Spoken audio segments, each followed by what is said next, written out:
Hey guys, welcome back to Contest Prep University. I'm Klemczewski with Adam Atkinson. We are in episode 3 talking about the new concept, diet autoregulation. At least it's going to be new in terms of how we define it and put some boundaries on it. So I think a lot of people have experienced these steps in the past. And the next one that we talk about, Adam, is probably going to be one of the most easy to understand. It's just macros. You get this question all the time, I'm sure. Hey, I was over 10 grams of carbs. What should I do?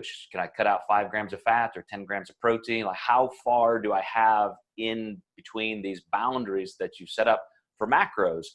And for some people, I even start out with some ranges, sometimes pretty narrow, sometimes a little bit wider as I'm getting a feel for somebody's metabolic capacity, Adam. But if somebody says to you, a coach, for example, you need 200 grams of carbs, does that mean 201 is too many? 195 is going to destroy, your metabolism? What is the boundary there? And so I'd like your input first, and then I'll kind of talk about what I do. Yeah, with protein and carbs, I do look for a little bit broader range there. Now, when they're in prep, I do like a range of +10, -10. But if we're looking into non-competitors, I might go +20, -20.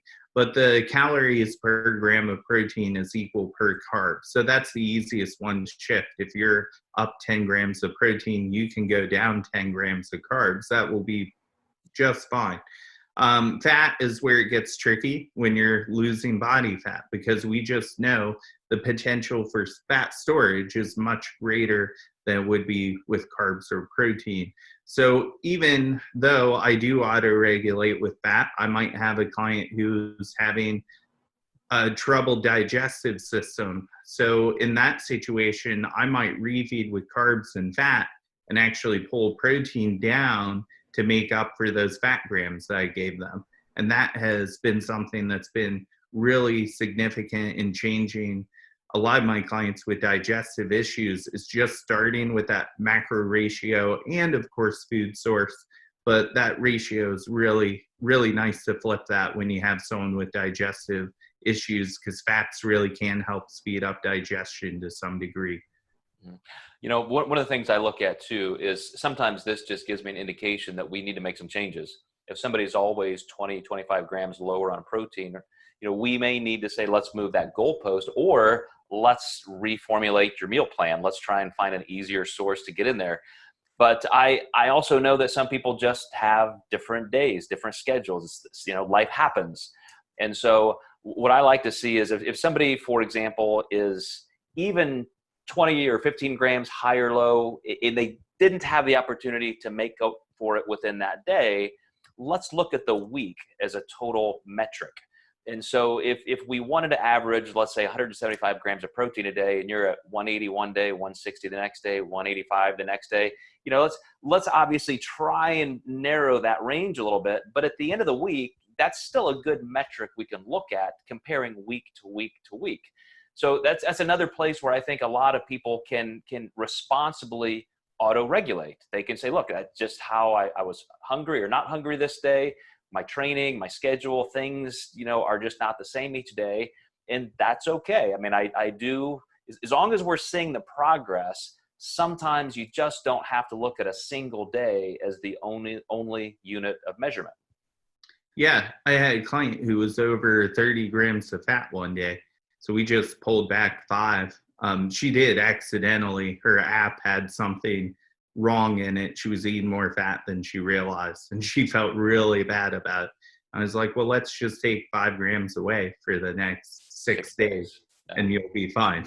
And this is why it complements training so well, because as we talk about total work in training, that's often the case. And we're going to even talk about training later in this series. But I mean, absolutely. If we wanted this many grams of carbs or protein for the entire week, that's another way just to test the plan a little bit and realize that even if you have some deviations, it's not going to kill your progress. Again, there are principled reasons why you want a certain amount of protein per day, and you don't want 600 grams one day and then none for the next 2 days. But we're not talking about those extremes. We're talking about giving you the flexibility and the autonomy to just navigate life and realize that it's really not going to impact your overall progress. So you guys stay tuned. We got several more episodes at least in this series, because we want to really dig into defining how this can help you with greater flexibility still achieve all your goals. Hey guys, welcome back to Contest Prep University. I'm Joe Klemczewski with Adam Atkinson. We are in episode 4 of Diet Autoregulation. Adam, let's move into meal spacing. We mentioned that a little bit in the introduction to the topic, but some days you're going to have 4 meals, some days 5, some days 6, maybe even 2 or 3 on a weekend. How important is it for your planning with a client that they stick to something? Did you ever say, look, you got to have this many meals per day and this is why, or are you pretty loose with that instruction? I'm pretty loose with it because as long as you really space out your protein, there's not going to be any greater benefit aside from there's like one research study out there that says if you eat a bigger meal at night, you might sleep better. So clients that have a hard time sleeping, I might be more specific with them eating more at night. But I am pretty loose with that just because it's great for the client's mentality. They're less likely to burn out. I've had clients who, they can enjoy going shopping, and if they're not hungry, they can skip a meal and enjoy more time out with their family, and then they can kind of catch up when they get home. Is it always a perfect scenario? No, but it doesn't have much of an impact on their progress at all. And we know if they're only doing this 1 or 2 days out of the week, it's not going to be that big of a deal. So the meal spacing is probably the least thing that I'm very specific about, just because going back to our latter series, timing is one of the least important parts of the puzzle. And I know for kind of a normal day, whether you're training or not training, you may pack the pre and post workout into one meal. Maybe on the weekends or days that you're sleeping more, you just don't need as many meals. So there are some of those things that just seem like a no-brainer.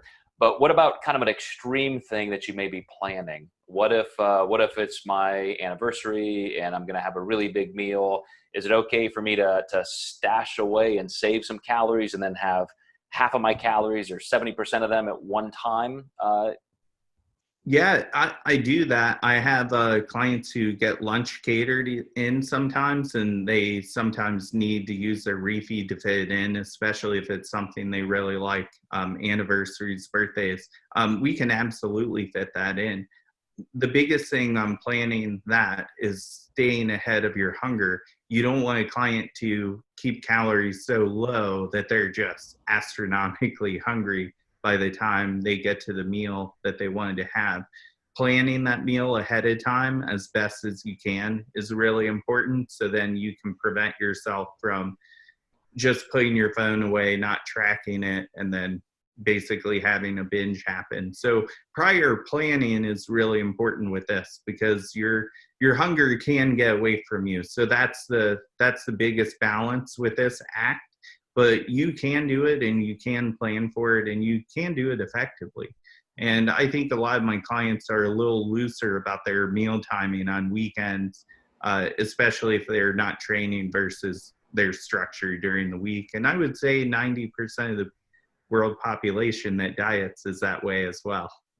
Well, we hope so. But a lot of people who follow rigid meal planning, they really are taught, no, I must eat 6 meals a day and they must be 3 hours apart and they must include this. So I think you're hitting on some really important points. And one is that everybody does respond a little differently. I know people who may almost kind of fast through a day to have that larger meal.